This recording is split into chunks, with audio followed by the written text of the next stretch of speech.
एक मुलगी होती. त्या मुलीला काही मुलांनी, म्हणजे ती सुंदर होती आणि त्या मुलांनी जरा तिला फसवलं आणि ती प्रेम प्रकरणामध्ये पळून गेली.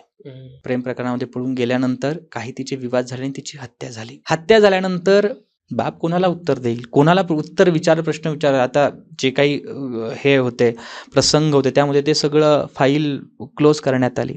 आणि मग ती व्यक्तीचा जेव्हा माझ्याशी त्यांना कळालं, त्यांना जेव्हा काही उपासना सांगितल्या की नाही, तुम्ही फक्त श्रद्धेने करा. त्या व्यक्तींनी खूप चांगल्या पद्धतीने उपासना केली आणि विश्वास ठेवा की अगदी जगदंबिकेने 21 दिवसामध्ये निकाल स्वतःच्या पद्धतीने लावला. आणि तो निकाल भयंकर भयावह होता की म्हणजे कोर्टाशी संबंध काहीच नाही ना, तिथे कोर्टाशी काही संबंध आला.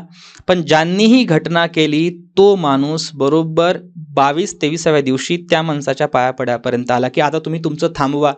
त्या ज्या माणसाने, ज्या मुलाने ही घटना केली होती, त्याचा कार ॲक्सिडेंटमध्ये मृत्यू झाला, जो अगदी बेफाम फिरत होता.